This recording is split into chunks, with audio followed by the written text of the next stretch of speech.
आज सुबह से ही बहुत बारिश हो रही थी।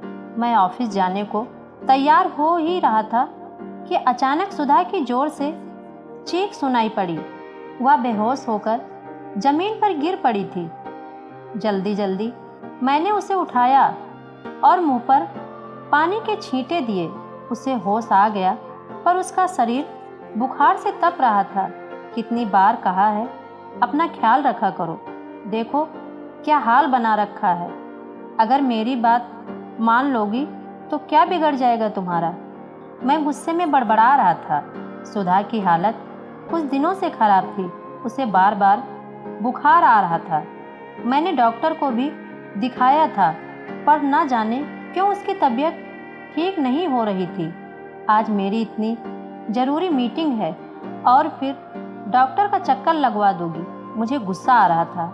सुधा अपना ख्याल बिल्कुल भी नहीं रखती है। मैं दवाइयाँ देता हूँ तो खाना भूल जाती है। चलो अब जल्दी डॉक्टर के पास। मैं आधे दिन की छुट्टी ले लूँगा। बच्चों को उनके नानी के घर छोड़ देता हूँ। तुम घर पर आराम करना। मैंने सुधा को उठाते हुए कहा। नहीं जी, अब माँ की उम्र हो गई है और बच्चे छोटे हैं, उन पर अकेले ज़्यादा देर कैसे छोड़ दूँ। सुधा ने तर्क दिया।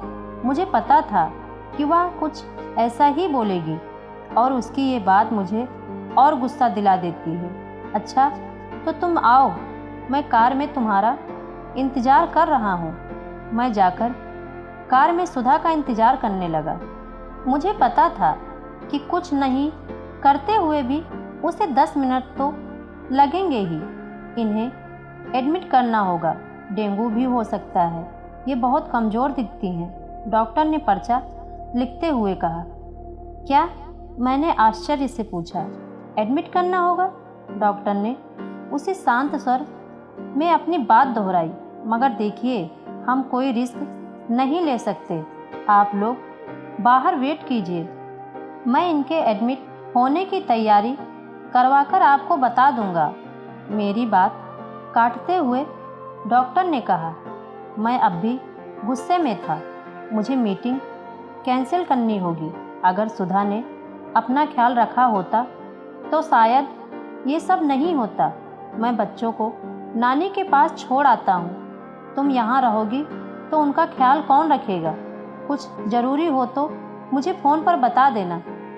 लौटते वक्त काफ़ी देर हो गई, जाम लगा था। इस बीच सुधा का फ़ोन आ गया कि उसे कमरा मिल गया है। हॉस्पिटल पहुँचते पहुँचते मैं काफ़ी थक गया था। उफ, पता नहीं क्यों सुधा को भी अभी ही बीमार होना था। अब जब तक वह हॉस्पिटल में है तब तक सब कुछ कैसे होगा। यह सब सोचते हुए न जाने कब मेरे कदम हॉस्पिटल के पार्क की ओर मुड़ गए। अपने हाथ में सिगरेट लिए न जाने मैं वहाँ कितनी देर तक बैठा रहा।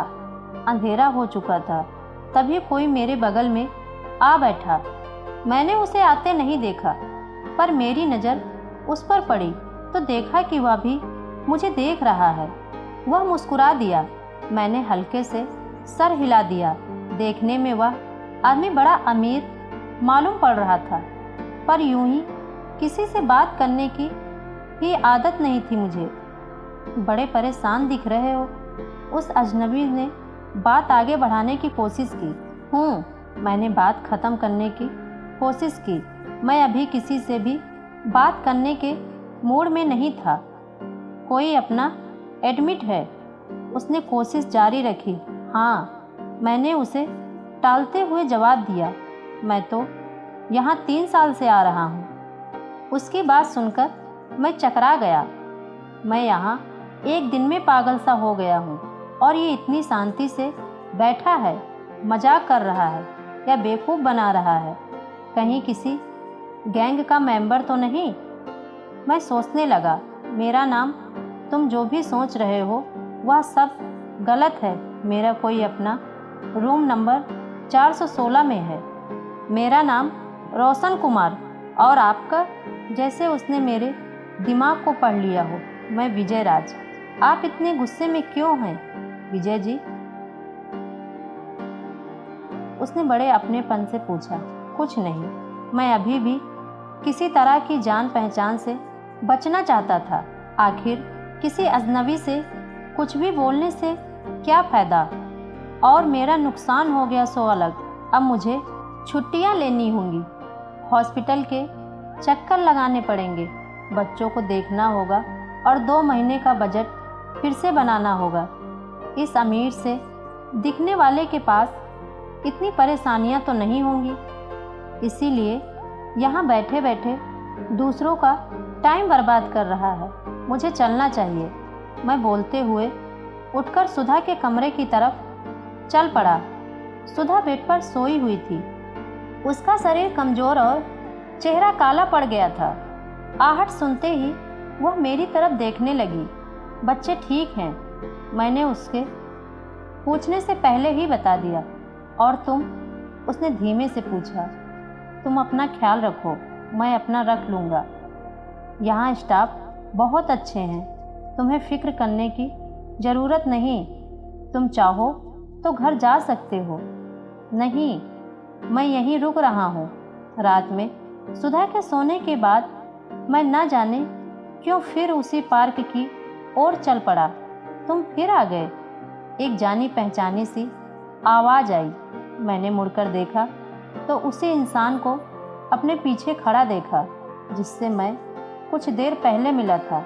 अब समय काटना ही है तो चलो, 1 से भले 2। चलो, अच्छा है, मेरा भी वक्त कट जाएगा। इतनी रात में तो यहाँ सिर्फ एडमिट हुए मरीजों के परिवार वालों को ही घुसने देते हैं। मैंने अपने दिमाग को इत्मीनान दिया। आप रोज़ यहाँ आते हैं? मैंने पूछा।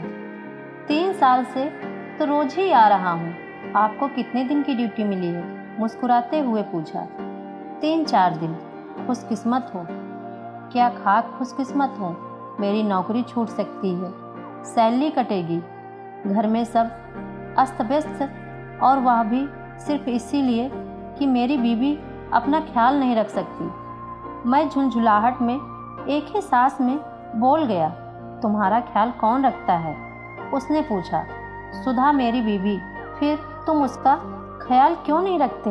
मैं ख्याल तो रखता हूँ। देखो, अभी हॉस्पिटल में हूँ, इससे क्या लगता है? ख्याल रखते हो तो इतने परेशान और गुस्से में क्यों दिख रहे हो? प्यार से भी ख्याल रखा जा सकता है। देखो, मैं गुस्सा था, पर अभी सिर्फ परेशान हूँ। इतनी सारी जिम्मेदारी है उस पर। ये हॉस्पिटल का चक्कर अब चक्कर लगा रहे हो क्योंकि कोई अपना है, परिवार है, बच्चे हैं, तो तुम परेशान हो। अगर ये कुछ ना रहे तो तुम क्या करोगे?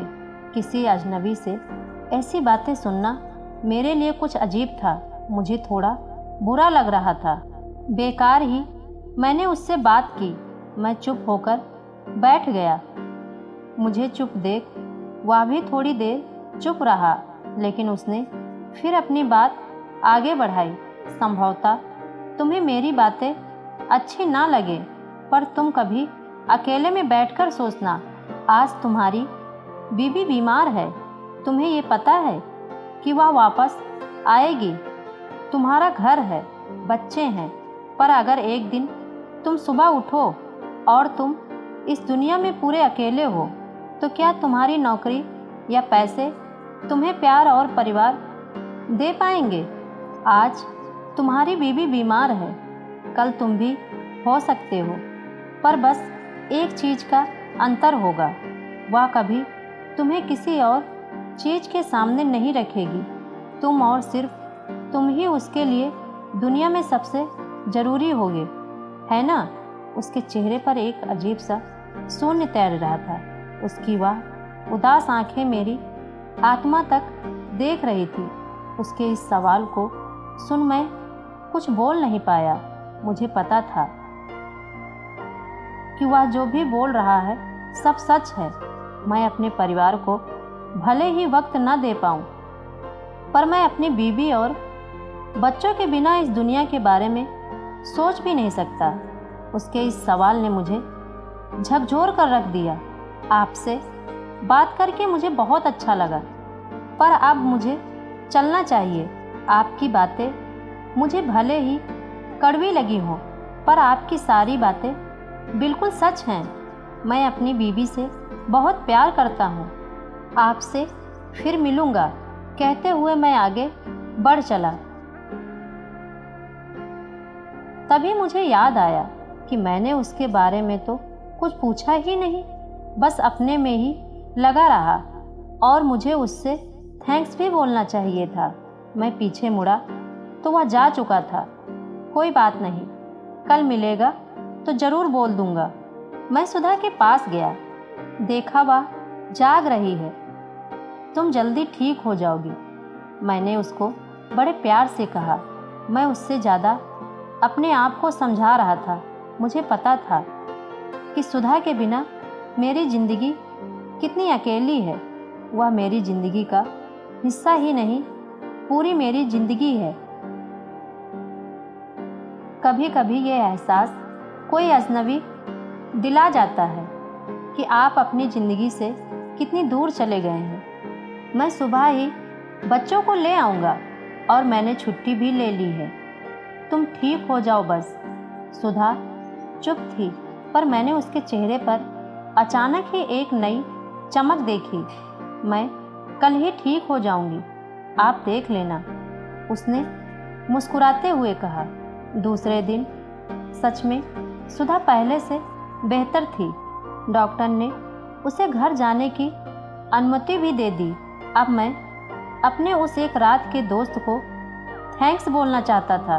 मैं डिस्चार्ज के पेपर का इंतज़ार कर रहा था कि तभी एक नर्स ने स्टाफ को बोला, रूम नंबर 416 खाली हो गया है, उनके रिलेटिव को बुला दीजिए। एक अनजान आदमी वहाँ आकर बैठ गया। मैंने पूछा, आप रोशन जी के रिश्तेदार हैं? वह मेरी तरफ देखा और बोला, मैं उनके कंपनी का स्टाफ हूँ, उनका कोई रिश्तेदार नहीं। तभी तो मुझे ही सारा कुछ देखना पड़ता है।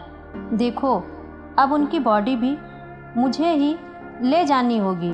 और हाँ, आप रोशन जी को कैसे जानते हैं? मैं खामोश था।